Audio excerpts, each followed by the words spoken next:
back to my channel. So this will be the wig that I'm starting with today to create these beautiful faux fall highlights. This is a wig that I had from the past. I've worn it 2 or 3 times, and you know, frontal wigs don't have too much longevity, so I said, well, since it's on its last leg as far as the front part, I'm going to create some faux locks and just do a little bit of fall colors that's super cute and fun.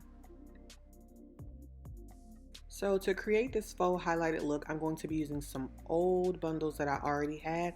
This is a 613 that I was previously toned, and I had some left over, so I'm going to be adding that. And I had this half a bundle, and I bleached and colored it like this orange color. It's kind of like a copperish orange color, and I'm going to be adding it into the wig to create the faux highlighted look. So as you can see here, there's some space left in between the tracks on the wig, so I'm basically going to be sewing this in. If this is your last hurrah with your wig, you can glue this in, or you can sew it in by hand. I make custom wigs, so I got on my sewing machine and did what I do best, and I just sewed them right in. I did about 3 tracks of the orange and then 3 tracks of the blonde, and I basically, as you can see here, added orange first and blonde, and I went up a little bit more in the wig, orange, blonde, a little bit more up, orange, blonde. So that's the process that I went through to get some highlights towards the back of the wig.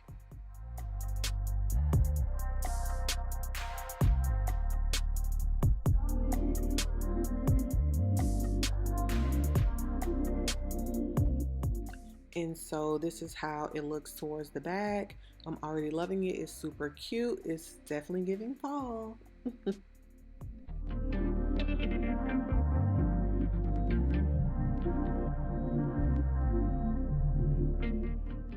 Okay, so before we add the tracks in the back, we're going to go ahead and install the unit. I no longer do the ball cap method. I just put me on a stocking cap, but I push it back a little bit. And yeah, because I feel like the ball cap method really takes your edges out more than the actual glue itself. I'll explain that later, but let's get back into this. So you always just kind of want to put your wig on to see like where you're going to be putting your glue, or if you're using a glueless gel or whatever it is, you want to see where you want to place it before you actually start putting any type of adhesive. So as you know, if you've watched anybody's videos, my videos, you know that you're going to put your glue or your adhesive in the front of your hairline. You should not be touching your hairline when you're putting your wigs on. And you're going to be putting on your wig. I'm using a popsicle stick to kind of like spread the glue out. Once the glue, I put it on 2 layers because I wasn't keeping this on long. It's just like a little look that I was going for the weekend. Again, like I said, the wig was already old, so I just kind of reused it. So once the glue turns clear, you're going to be pressing the lace down into the hair. The lace down into your skin, and you can use the back of your rat tail comb to kind of like help even more push that through.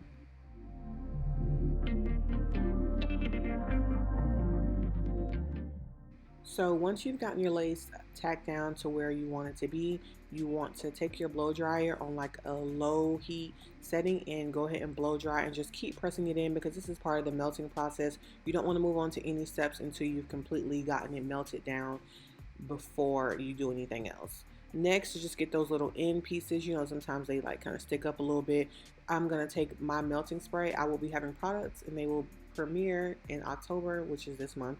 And yeah, so I'm taking it and I'm just going to go around just to melt it a little bit more. And I'm putting on the Evelyn Rose wig melt band as well to help secure that lace. You always never skip the melting process. Melt, melt, melt.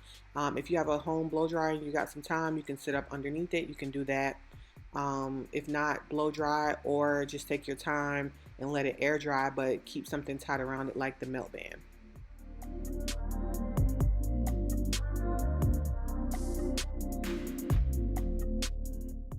So the next process, if you know all about laces, you must own a hot comb. The hot comb brand I'm using is Andis. I've been using it for years. It's just my favorite. I'm taking my wax stick and I'm just going to be covering that back track. So you're going to take a little bit of hair, part it off, and put some wax in, you know, just to cover your track in the back from the lace frontal to the rest of the wig. So I'm going to be basically in this next section, I'm going to be parting throughout the front of the frontal because I want it to be flat. So I don't just do the top. I go in and I part a little bit here, and I go up a little bit more, and then I part again because I want my wig to be flat, okay?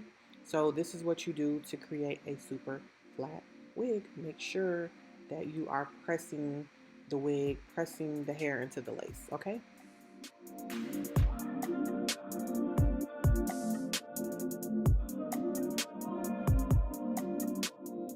Now that I've parted my hair and got both sides flat, I'm going to take my wig melt band off, and then I'm going to start working on my baby hair. If you know me, I'm not really that big into baby hair. I could do a little minimal, kind of more of like a pushback type situation. So that's what we're going to do now. So as you can see, the lace has been worn. And you kind of have to work around that. So this was initially a side part, so as you can see on one side there's more plucking done because that was the style that I had at the time.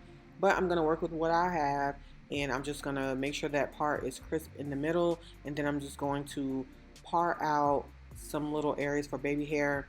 The best place to put your baby hair, honestly, if you're not really like into it that much, I don't like to swoop in the front of the part. I just take out some area around the temple on each side and do me like a little bit of sideburns. We're not going Elvis Presley, we're just doing just a little bit to just create some, you know, cute little illusion.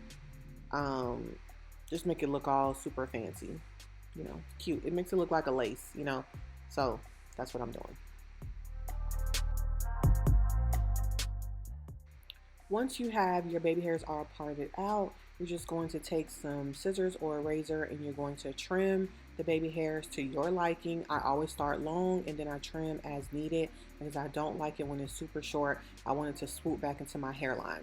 I'm also going to be using a foaming mousse to form my baby hairs after I use my little small hot comb to curl them.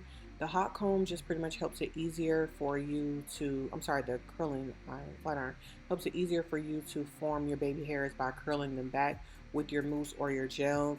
The only difference between using mousse and gel, the mousse has to dry because obviously it's wet, but it does create softer baby hairs. If you're using a gel or edge control, it's going to create a more oily and a crunchy, sticky baby hair. So that's depending on you. I do both depending on how much time I have. If I have time to sit under the dryer, I'll do the mousse. If I don't, then I'll just go ahead and do a got-to-be gel for the moment.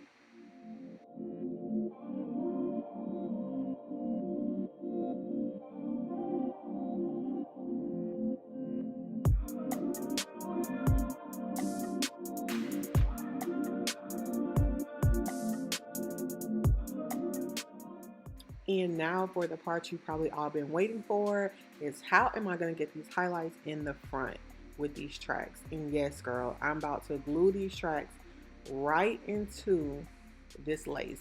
Yep, I'm going to glue my extensions into the lace. So what you see me doing now is taking the entire track, but I'm measuring to see how much I need to cut.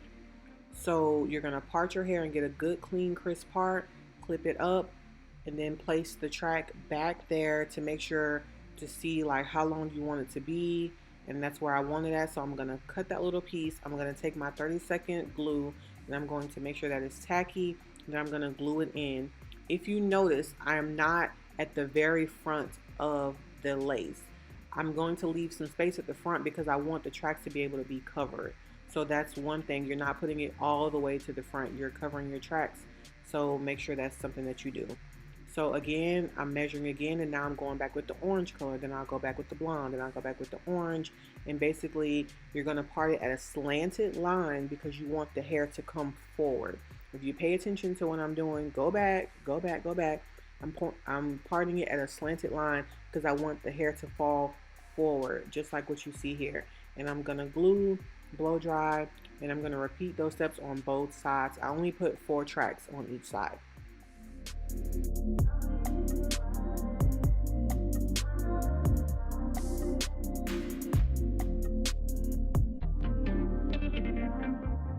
I completed the other side offline, but I wanted to just show you what it looks like, and it's super cute, and it's definitely giving what I wanted it to give. So cute, y'all, super cute. I think this style is something so easy that anyone can do because you know how to glue hair in if you have been putting in your own adhesive before, and I mean, it's super cute. Even in your natural hair, if you don't wear wigs, that's fine, but if you have your natural hair, just take some hair that's already colored, glue a couple pieces in between for the time being. Instead of bleaching your hair or putting highlights in your hair, just put some in between at the front and maybe in the back.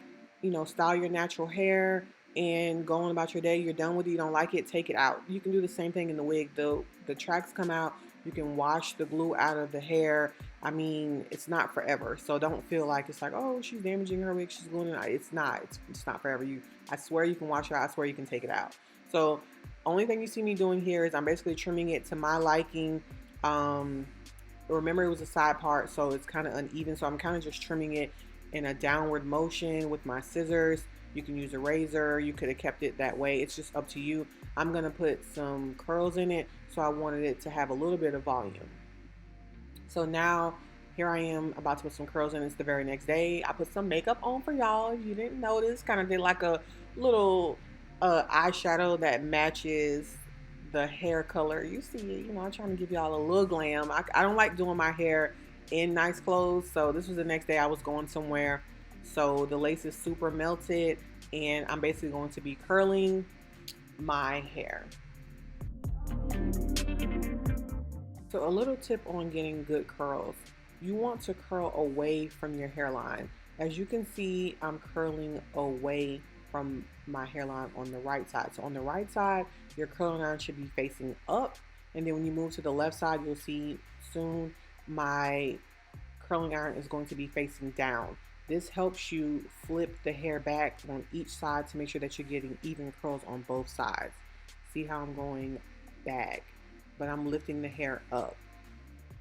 I hope you kind of can understand that. I'm probably going to do just a tutorial on strictly curling completely by itself, because I think people have a lot of like hard times with curling their hair, and it is something that you kind of have to practice. I swear it is. Like, I've had to work on this myself over the years and I've gotten much better. So as you can see, I'm curling backwards. My curling iron is facing upward. When I move to the next side, my curling iron is going to be facing downward. I hope that's like a little trick that helps you to create some voluminous curls, and you're going to go all the way to the head. You see how my curling iron is like on my head? Go all the way there because curls drop. So you want to go all the way up, so when they do drop, it's not so low on the droppage. You get what I'm saying? I don't know if that's even like the right terminology. I know that's not in nobody like hair textbook, but we speaking on my channel. This is layman terms, and this is how we gonna do it. But here you go. Right now, the curling iron is facing down, and I'm going back, again, back, again, back, again, back. Okay, okay.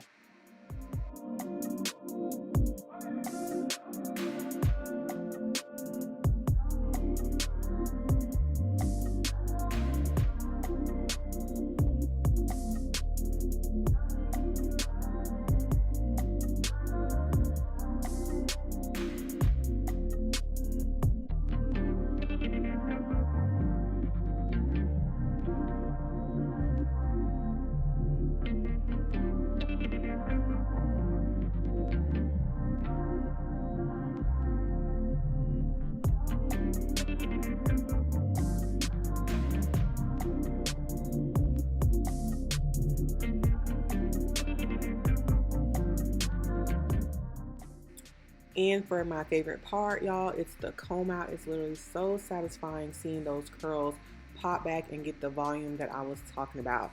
Make sure to comb away from your face, and then you're going to do your last minute touches. If that's oil, if that's hairspray, I'm just going to go back in with my hot comb to make sure that my hair is sleek and laid down how I want to, because you want to give it the finishing touches to give that salon pro look. And y'all, this is so super cute.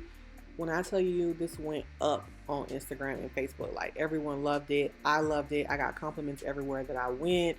And I just thought this was the cutest style to start fall off with, to get some color, because fall is my favorite time of the year. So I just had to do a little something to start the season off right. So I hope you guys like this tutorial. It's very easy. I want you to try it at home and let me know how you feel about it down below in the comments. And as always, don't forget to shop my hair collection, like, comment, and subscribe, and follow me on Instagram. See you later, babes. Mwah.